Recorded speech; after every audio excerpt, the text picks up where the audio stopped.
जो भी हाँ भर रहा है उसको बोले बिल्कुल आप स्वागत है। पर कल सुबह में एक बार आपको याद जरूर दिलाऊंगा।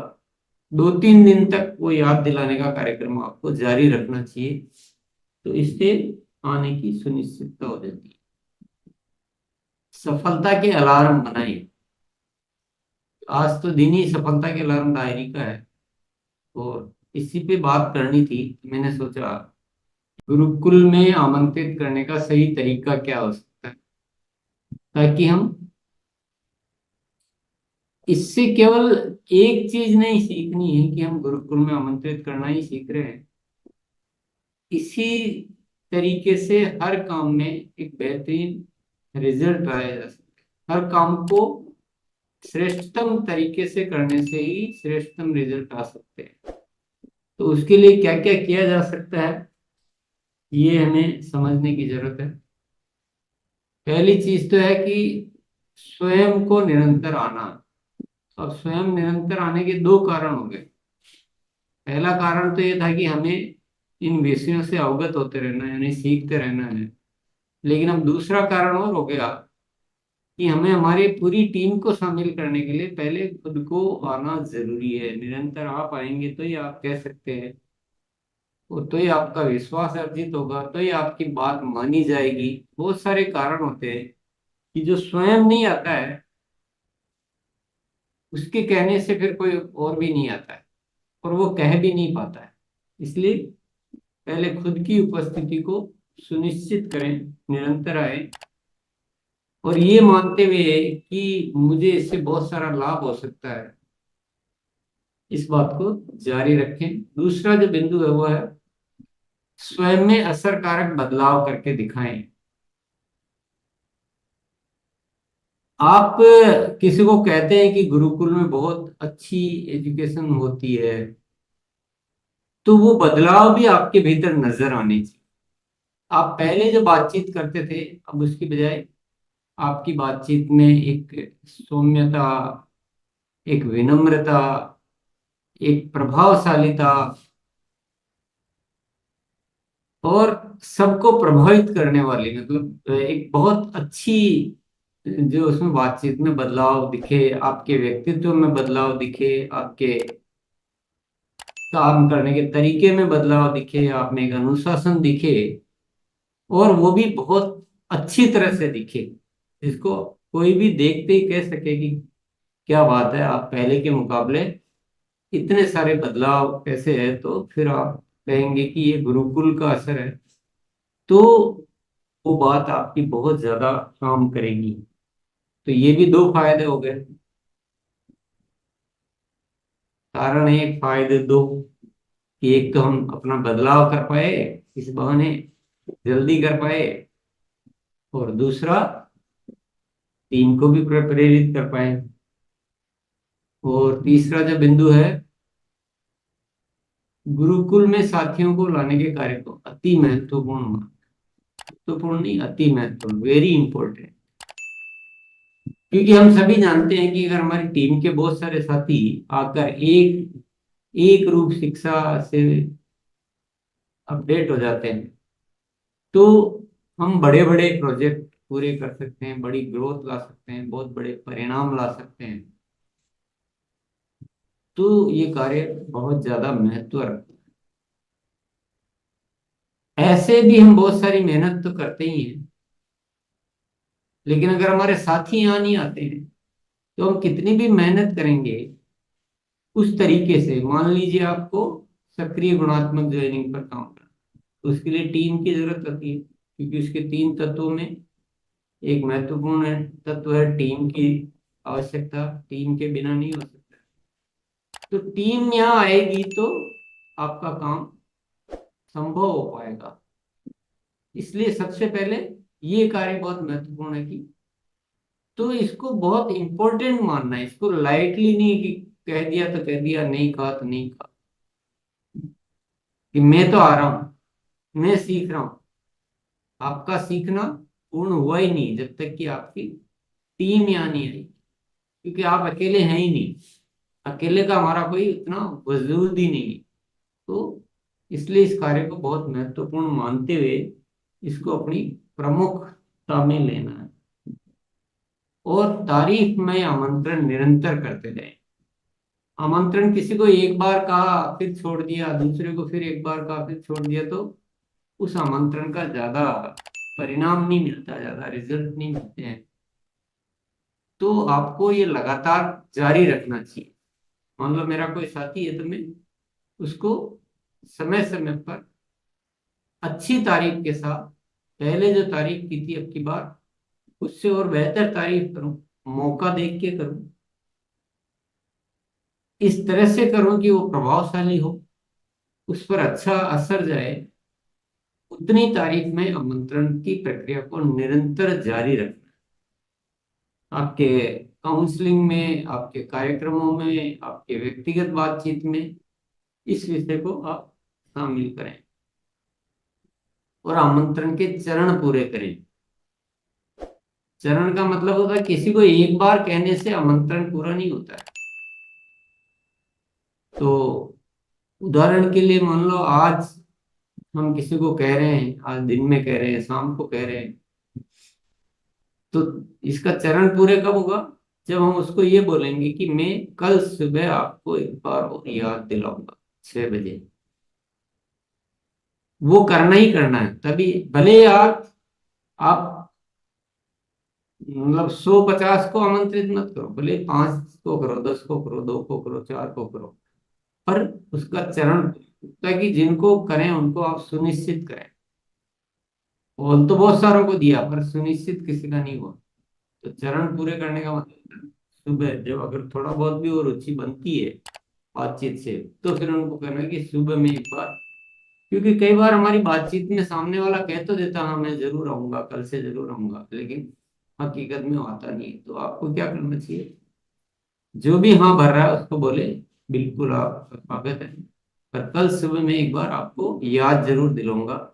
2-3 दिन तक वो याद दिलाने का कार्यक्रम आपको जारी रखना चाहिए। तो इससे आने की सुनिश्चितता हो जाती है। सफलता के अलार्म बनाइए।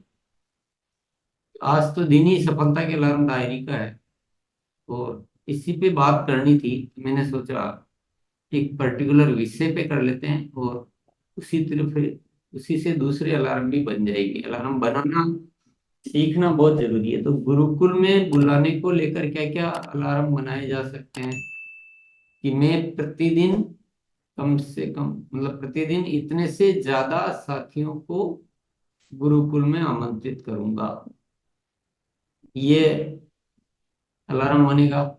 ये बहुत जरूरी अलार्म है। ये अलार्म बन जाएगा तो आप भूलेंगे नहीं कभी भी। दूसरा अलार्म ये बनेगा कि मैं गुरुकुल के पुराने वीडियो, प्रतिदिन एक वीडियो जरूर देखूंगा, पुराने वीडियो, ताकि आप सारी अच्छी चीजों से अपडेट रहें, अवगत रहे, अभ्यास में रहें, याद रहे। और अलार्म बन सकता है फॉलो अप के अलार्म में कि मैं अपने टीम के साथियों को भी याद दिलाऊंगा कि आप भी गुरुकुल में आमंत्रित करें अपनी टीम को। तो ये भी एक अलार्म बन सकता है। एक ये भी अलार्म बन सकता है कि मैं ज्ञान केंद्रों के माध्यम से इतने ज्ञान केंद्र खोलूंगा या प्रतिदिन इतनी बजे ज्ञान केंद्र में जाऊंगा। तो ज्ञान केंद्र से संबंधित जो भी आपको गतिविधि करने का सुनिश्चित करते हैं वो अलार्म बन सकते हैं। तो ऐसे आरसीएम गुरुकुल को लेकर आप सफलता के अलार्म डायरी में अलार्म जरूर बनाएं। अलार्म बनाने से हमारा काम का लगभग लगभग मतलब बहुत ज्यादा 80%, 90% काम पूरा हो जाता है। आपकी प्रैक्टिस जरूर होनी चाहिए कि आप अलार्म के अनुसार काम करते हैं।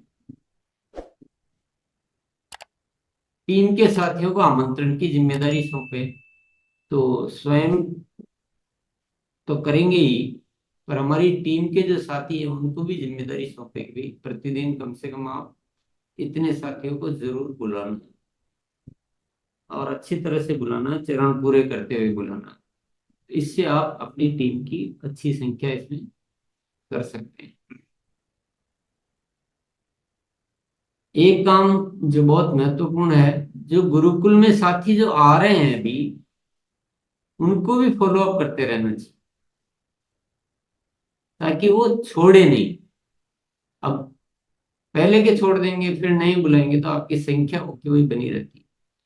ये चीज ऐसी है जैसे कंसिस्टेंसी में जो परचेज कर रहे हैं उनको भी फॉलो अप करना चाहिए, जो डायमंड क्लब कर रहे हैं उनको भी फॉलो अप करना चाहिए। तो ये फॉलो अप में क्या है कि जो जिस काम के लिए हम नहीं कर रहे हैं उनको तो करते हैं, पर जो कर रहे हैं उनको नहीं करते हैं, तो उससे क्या होता है कि वो उनमें से कुछ साथी छोड़ते रहते हैं। तो गुरुकुल में जो साथी आ रहे हैं उनका भी फॉलो अप करना है। जो पहले आए थे कुछ दिन अभी नहीं आ रहे हैं उनका भी फॉलो अप करना है। और जो नहीं आते उनका तो करना ही है, यानी हर एक का फॉलो अप। और जो नए साथी हमारे अभियान में शामिल हो रहे हैं उनको प्रारंभ से ही, बहुत शुरुआत से ही गुरुकुल में आने के लिए प्रेरित करें। पहले तो नहीं बोले और फिर बाद में महीने 2 महीने 4 महीने बाद बोलेंगे तो उसका असर कम जाएगा। प्रारंभ से ही पहले दिन से उनको प्रेरित करें तो उनको बोलेंगे कि आपका बहुत ज्यादा लाभदायक होगा और बहुत सुविधा पूर्वक तरीके से आप इसको अभियान को इसमें सफलता हासिल कर पाएंगे। नई उमंग कार्यक्रम की विशेष तैयारियां करें। जो पहला रविवार और तीसरा रविवार को नई उमंग कार्यक्रम हुआ, जैसे अब जून का जो पहला रविवार आएगा, अगर 2 तारीख को आएगा तो 2 को, 1 को आएगा तो 1 को, 1 या 2 को जो भी रविवार है उस दिन नई उमंग कार्यक्रम होगा। तो इसकी नई उमंग में कौन कौन आ सकते हैं, किस किस को बुला सकते हैं? जो अभी शामिल हुए हैं पिछले महीने में उनको बुला सकते हैं। जो अभी शामिल भी नहीं हुए हैं फिर भी अगर संभव हो तो आप उनको भी बुला सकते हैं। एकदम जो नए हैं, आपके परिचित है, आपके दोस्त है, आपकी लिस्ट के साथी है, हाँ उनको बुलाने के लिए आपको उनके साथ जरूर बैठना होगा। नई उमंग में सभी बुलाने वालों के हमें साथ लेकर बैठना होता है।